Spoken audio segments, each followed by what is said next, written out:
Por causa disto, me ponho de joelhos perante o Pai de nosso Senhor Jesus Cristo, do qual toda a família nos céus e na terra toma o nome, para que, segundo as riquezas da sua glória, vos conceda que sejais corroborados com poder pelo seu Espírito do homem interior. Amém, Jesus. Esse é o primeiro ponto que eu estou chamando a atenção dos irmãos. A oração de Paulo pelos Efésios. Amém. Essa oração, quando nós lemos na história da igreja, porque Efésios é uma carta doutrinária.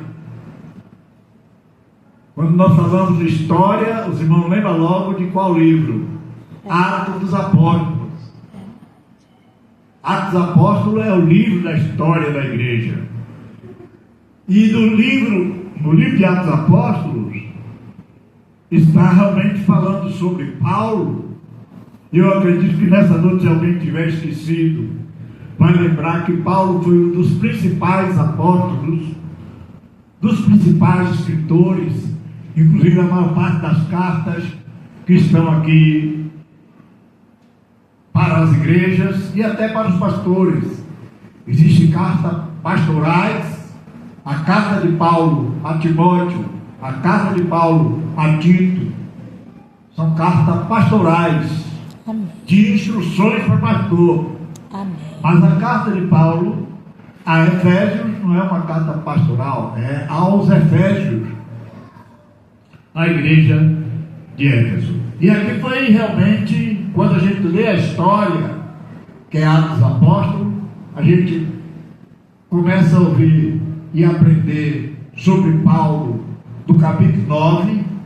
Atos capítulo 9 está a chamada de Paulo, que ele se encontrou com Jesus, um apóstolo por excelência, como ele diz aqui no versículo 1 do capítulo que eu chamei a atenção. Por esta causa, eu, Paulo, sou prisioneiro de Jesus Cristo, por vós, os gentios, se é que tendes ouvido e certeza da salvação. Primeiro é a regeneração. Verdade. Porque quem regenera a pessoa, um gentio, ou mesmo judeus, se alguém tiver alguma dificuldade, mas eu vou falando, os irmãos vão entender. Judeus, que foi quem teve as prioridades, mas eles não são crentes pertencentes a nenhuma igreja. Os judeus, eles não creem no Jesus que nós cremos. Sabia disso? Verdade. Eles foram os primeiros. A Bíblia existe por causa dos judeus. O Antigo Testamento todo foi escrito vindo dos judeus, mas eles não têm esta salvação, não creram. Se você for lá no Evangelho de João, João inicia o seu Evangelho dizendo que Jesus veio para os seus e os seus não receberam, mas todos quantos receberam, deu-lhes o direito ou o poder de ser feito filho de Deus. Então quem era que tinha direito à salvação? Eram judeus. Mas só que a salvação é como Paulo estava aqui no seu ministério, nessa palavra, mostrando realmente o que é a salvação. Eu espero que o Espírito Santo nos conduza de forma que essa palavra fique bem compreensiva. Amém. E que nós tenhamos uma renovação nessa noite. Amém. Dentro disso que nós estamos. Amém. Aqui. Glória a Deus. Então Paulo, ele se sentia responsável. O versículo 8, ele diz: a mim, o mínimo de todos os santos. Eu até fico pensando, por que Paulo disse, ele que é o principal pregador dos gentios, por que ele disse que o mínimo de todos os santos? Porque ele não teve o privilégio que os outros apóstolos tiveram.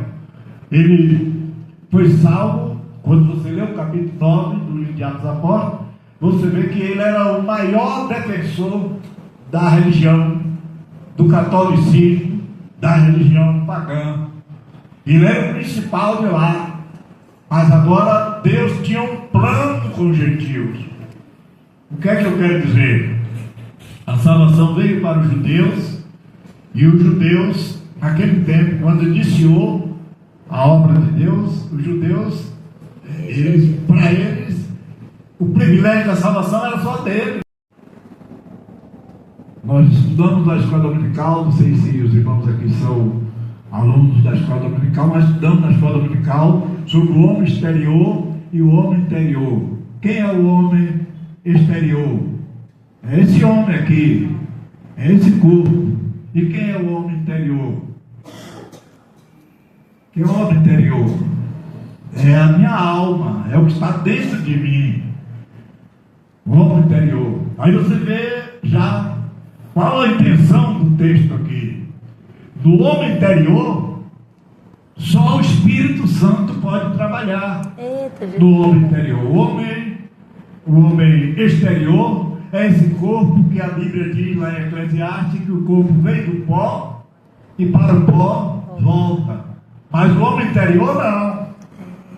O homem interior, inclusive, quem não frequenta a escola dominical deve procurar frequentar, porque lá se explica a questão de alma e espírito. O que é alma e o que é espírito? O homem interior é o quê? É o espírito ou a alma? É o homem espiritual. É essa coisa que tem o valor para Deus. E as pessoas que não são evangélicas não sabem. Isso é um mistério. A ciência até trabalha um pouquinho na questão da alma. A criança trabalha, porque os psicólogos, quando eles entram nessas questões do psiquismo, de ansiedade, eles trabalham muito bem para explicar sobre a alma, que inclusive tem muitas coisas que até condiz com a Bíblia, e eles trabalham, aconselham e tiram pessoas que estão entrando em depressão. Os psicólogos trabalham. E o espírito? O espírito interior. É aí que está a necessidade do Evangelho. Porque o espírito é muito difícil, essa questão. Mas quando o Evangelho chega, aleluia. Vamos ver aqui em algum lugar que vai falar isso. Aqui eu estou no versículo 16, a última parte, que Paulo disse assim. Aliás, não é a última parte, é a terceira parte, porque ele diz, para que, vírgula, segundo as riquezas da sua glória, para a disciplina espiritual. Na escola dominical também, nós falamos de 3 disciplinas, que através dessa o Espírito Santo vai entrando e avivando a vida do crente. Uma disciplina é a oração. Amém. A outra disciplina é a palavra. Amém. Ouvir a palavra. O crente não pode passar um dia sem pensar na palavra. Se ele não ouvir a palavra, mas ele deve pensar na palavra. O que é que Deus fala? O que é que ele ouviu no culto? O que é que ele viu quando ele leu? A palavra é que alimenta. Existe outra disciplina que quem vem na escola dominical está lembrado? A oração, a palavra e qual a outra disciplina? O jejum. O jejum é uma disciplina que você não pode viver com ele todo dia. O jejum é uma disciplina que você, quando você entende e você quer ser um homem usado por Deus, uma mulher, uma jovem, uma pessoa usada por Deus, você aprende que o jejum lhe leva a você ter poder para enfrentar o inimigo, para fazer a obra de Deus, ou seja, para ser usado por Deus. Porque eu quero aproveitar um pouquinho isso aqui e dizer aos irmãos, Deus pode usar qualquer crente a qualquer hora. É verdade. O crente tem que ter essa consciência. Como salve Jesus, agora o Espírito Santo gerado em nós, ele dá condição de sermos usados a qualquer momento.